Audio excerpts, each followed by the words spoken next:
Hello दोस्तों, आप सभी का स्वागत है मेरे यूट्यूब चैनल में। आज की कहानी है दीवानगी भाग 29। सिंघम विला। सुबह का वक्त। राघव आरवी के साथ एक ही बेड पर सो रहा था। तभी आरवी की आंखें धीरे धीरे खुलती हैं और वह अपने बगल में लेटे राघव को देखने लगती है। उसका वह हैंडसम सा चेहरा उसकी आंखों में किसी ख्वाब की तरह बस चुका था और वह भी अपना हाथ अनजाने में ही राघव के गाल पर रख देती है। राघव एक स्माइल करके आंखें बंद किए हुए ही कहता है, जाने मन, अगर ऐसे ही देखती रहोगी तो तुम्हें मुझसे बहुत ही जल्द प्यार हो जाएगा, जैसे मुझे तुमसे हो गया है। वैसे तो मुझे कोई दिक्कत नहीं है, पर मुझे चाहो तो पूरी जिंदगी ऐसे ही देख सकती हो। आरवी ये सुन थोड़ा सा झिप जाती है और जल्दी से अपना हाथ हटाकर कहती है, आप बहुत बेशर्म हैं। चलिए हटिए। ऐसे कोई किसी लड़की के साथ सोता है क्या? राघव आरवी की कमर को कस के पकड़कर उसे अपने करीब करके कहता है, ये लड़की अब मेरी है और अब इस लड़की के करीब सिर्फ राघव सिंघल ही आ सकता है, क्योंकि ये हक सिर्फ मेरा है। और अपनी जाने मन के साथ सोने में कैसी शर्म। आरवी राघव को एक धक्का मारकर जल्दी से वॉशरूम में भाग जाती है। उसके दिल की धड़कन बढ़ी हुई थी और वो वॉशरूम के दरवाजे से लगी हुई अपनी सांसों को काबू कर रही थी। उसके चेहरे पर न चाहते हुए भी एक छोटी सी स्माइल थी। वो भी नहीं जानती थी कि उसके मन में ये क्या फीलिंग है, लेकिन जो भी है उसे इस फीलिंग से सुकून मिल रहा था, जो पता नहीं कब से उसके दिल से गुमसा हो गया था। खुराना मेंशन। सुबह का वक्त। देव अपने रूम से निकलकर बाहर आता है और डाइनिंग टेबल की तरफ बढ़ जाता है। वहीं नीचे वाली डाइनिंग टेबल पर नाश्ता लगा रही थी। उसका अब टमी भी थोड़ा थोड़ा सा फ्लॉट होने लगा था, जिससे वो बहुत ही क्यूट लगी थी। देववाड़ी के दोनों कंधों पर हाथ रखकर कहता है, बीबी, लगता है तुम सजा के बिना मानोगी नहीं। मैंने कहा था ना कि तुम किचन का कोई भी काम नहीं करोगी। वाड़ी हकलाते हुए कहती है, अरे नहीं, मैंने मैंने कोई काम नहीं कराया, सच्ची में। तो बस सीमा दीदी की प्लेट्स ही लगवा रही थी। मैंने किचन में पैर तक नहीं रखा है। आप चाहे सीमा दी से पूछ लीजिए। एक नज़र देव सीमा को देखता है, जो हाँ में सिर हिला देती है। उसके बाद वो गहरी सांस लेकर वाड़ी को लेकर डाइनिंग टेबल पर बैठ जाता है और वाड़ी को देखते हुए कहता है, ये आजकल अनिकेत दिख क्यों नहीं रहा है? वाड़ी एक एप्पल का पीस खाते हुए कहती है, अरे वो अपने कॉलेज में गए हुए हैं। उनकी कॉलेज ट्रिप थी, 1 हफ्ते से ऊपर हो गया है, अब आने वाले होंगे। देव यह सुनकर अपनी आंखें छोटी कर लेता है और कहता है, उसने एक बार भी मुझे नहीं पूछा ट्रिप पर जाने से पहले। वाड़ी कहती है, नहीं, उन्होंने मुझसे पूछा था तो मैंने उनको इजाज़त दे दी। अरे वो पास ही में गए हैं, बस लद्दाख तक ही। देव अपनी आंखें छोटी करके वाड़ी को घूरता है। वाड़ी ये ऐसे बोला था जैसे लद्दाख पड़ोस में रखा हो। देव वाड़ी को कुछ कहता उससे पहले ही उन्हें अनिकेत की आवाज़ आती है, भैया भाभी, मैं आ गया। देव और वाड़ी जैसे ही गेट पर देखते हैं तो अनिकेत अपने हाथों में अपने बैग से लिए खड़ा हुआ था। उसके पूरे कपड़े गंदे थे और उसके चेहरे पर भी कीचड़ लगा हुआ था। यह देखकर देव नाक सिकोड़कर कहता है, तू कौन है भाई? तभी अनिकेत मुंह बनाते हुए कहता है, भाई मैं हूँ अनिकेत। तभी वाड़ी हंसते हुए कहती है, अनिकेत भैया, आपको क्या हुआ? किस कीचड़ में लौट कर आ रहे हैं आप? अनिकेत कहता है, कुछ नहीं भाभी, एक सरफरी बदतमीज बिगड़ैल बड़े बाप की बेटी ने मेरे ऊपर कीचड़ उछाल दिया। ये देखकर वाड़ी जोर से हंसने लगती है और देव उसे ना में सिर हिलाकर देखकर कहता है, मुझे ऑफिस के लिए लेट हो रहा है, तुम अपनी नौटंकी अपनी भाभी के साथ स्टार्ट करो। ये बोलकर देव अपने ऑफिस के लिए निकल जाता है और वाड़ी अनिकेत को देखकर जोर जोर से हंसने लगती है, जिसे देख अनिकेत अपना मुंह बेचारा सा बना लेता है। देव अपनी कार में बैठकर अपने ऑफिस के लिए निकल जाता है। उसके पीछे 2 गाड़ियों का काफिला था, जो कि बॉडीगार्ड से भरा हुआ था।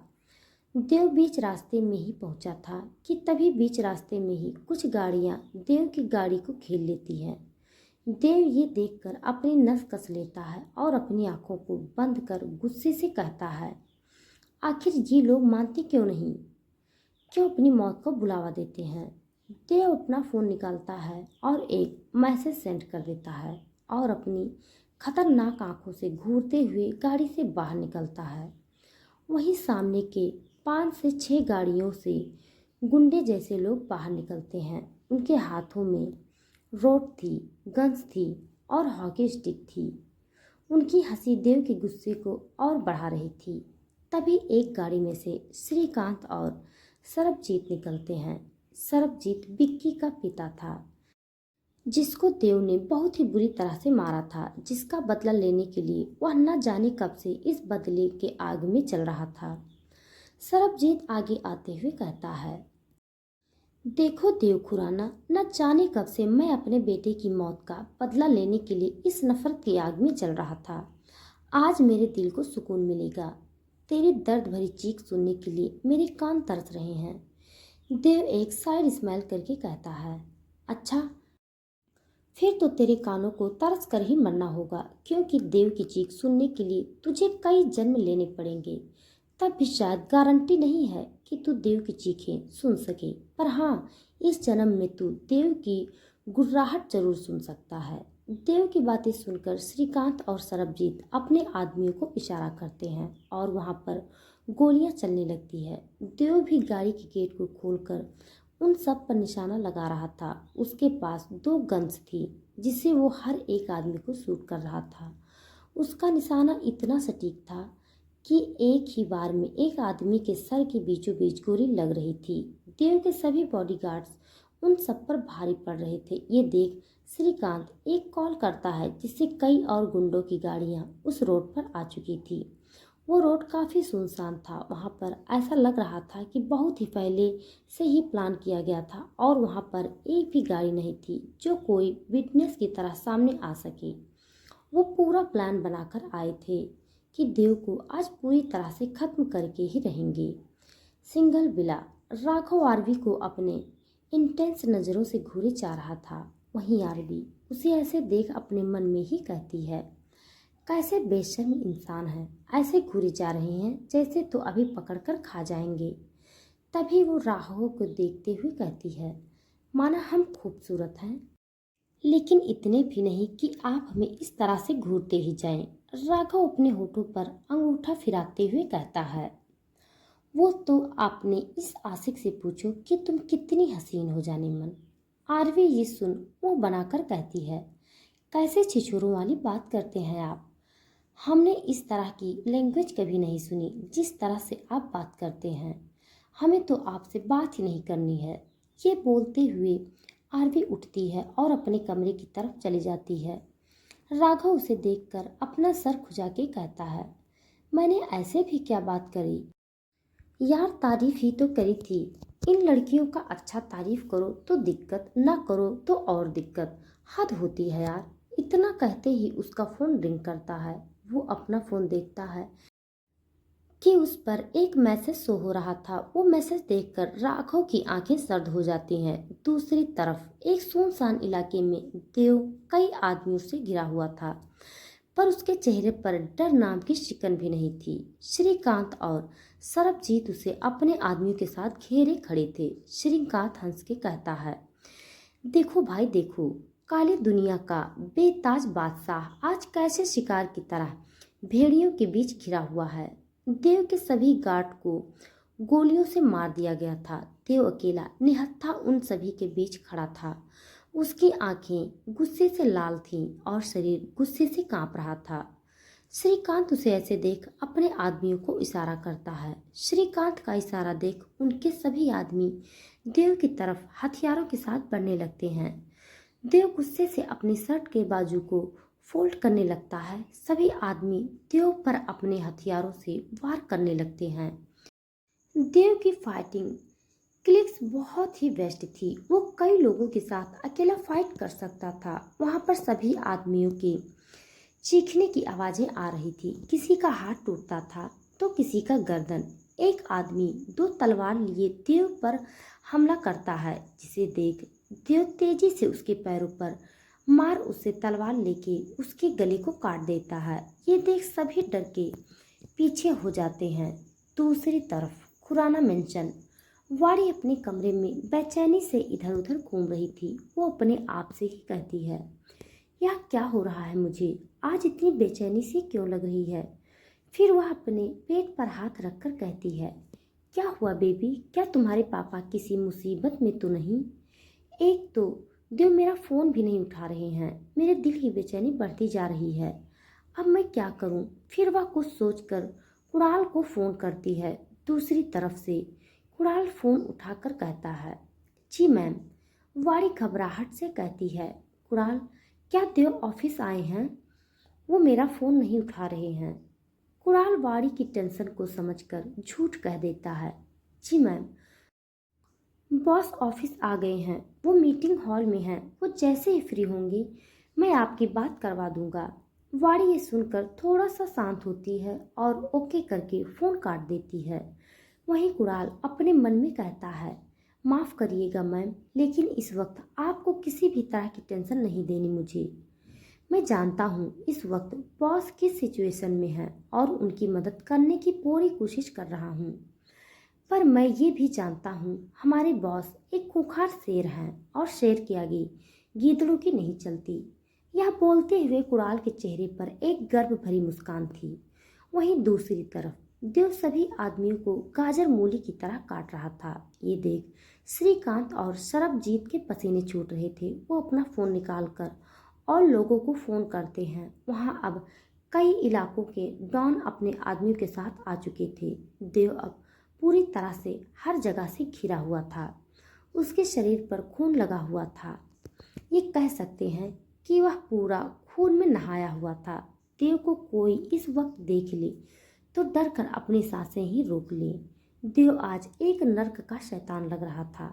देव वापस से सभी आदमियों पर टूट पड़ता है कि तभी पीछे से गोलियां चलने की आवाज़ आती है और वहाँ के सभी आदमी एक एक कर जमीन पर गिरने लगते हैं।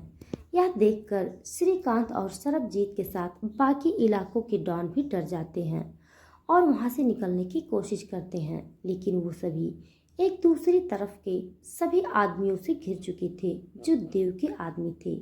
हाथों में गन लिए समीर और राघव सभी को गोलियों से भून रहे थे। यह देख देव के चेहरे पर एक साइड स्माइल आ जाती है। अब लगभग वहाँ के कई आदमी जमीन पर गिरे मौत की भीख मांग रहे थे और आधे तो मर चुके थे। उन सभी को देव के आदमी गोलियों से भून देते हैं, जहां अब लाशों का अंबार लग चुका था। वहीं श्रीकांत और सरबजीत भी इधर उधर भागने के लिए रास्ता ढूंढ रहे थे, लेकिन बाकी सभी डॉनों के साथ वह भी वहीं पर फंस गए थे। देव वहां पर अपने हाथों में तलवार को जमीन पर रगड़ते हुए आता है। उसके शर्ट के ऊपर के दो बटन खुले हुए थे। उसके चेहरे पूरी बॉडी पर खून ही खून लगा हुआ था। उसकी आंखें सुर्ख लाल हो चुकी थी और उनमें गुस्सा उबल रहा था। उसने सभी को घुटनों के बल बिठाया। वहां पर कम से कम 5 से 6 डॉन्स अलग थे और श्रीकांत सरबजीत अलग। सभी लोग झुककर देव से माफी मांगते हुए कहते हैं, हमें माफ कर दीजिए। हमने श्रीकांत और इस सरबजीत के कहने पर आपके ऊपर हमला कर दिया। हमें लगा था कि आप अब अंडरवर्ल्ड के किंग की पोजीशन के लायक नहीं रहे। आप बदल चुके हैं, एक एक नरम इंसान बन चुके हैं। अब आप इस दुनिया को नहीं संभाल सकते, इसीलिए हमने आपके ऊपर यह हमला कर दिया।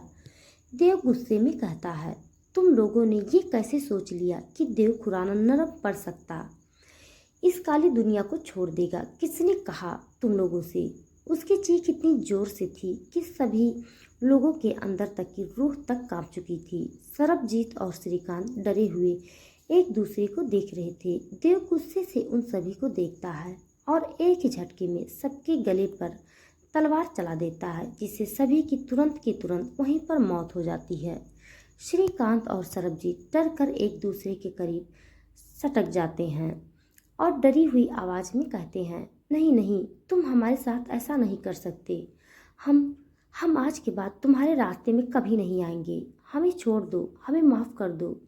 लेकिन देव की आंखों में गुस्सा उबल रहा था और वो उन दोनों के गलों को पकड़कर कहता है, तुम दोनों की वजह से अगर मुझे खरोच भी आती तो पता है मेरी जान को कितनी तकलीफ होती। वो मुझे इस हालत में देखकर कितनी परेशान होती है। मैं 1 मिनट के लिए तुम्हें माफ़ भी कर देता है, लेकिन मेरी डिक्शनरी में माफ़ करने जैसा शब्द ही नहीं है। यह कहकर देव एक डेविल स्माइल करता है और उन दोनों को वहीं पर नीचे गिराकर एक एक गोली उनके सर पर मार देता है। Ocean 7 star hotel. एक वीआईपी बोर्ड के एक लग्जरी कमरे में एक लड़की की चीखों की आवाज़ सुनाई दे रही थी। प्लीज़ सर, मुझे माफ़ कर दीजिए, मुझे जाने दीजिए, मैंने बहुत बड़ी गलती कर दी। प्लीज़ सर, मुझे माफ़ कर दीजिए, मुझे जाने दीजिए।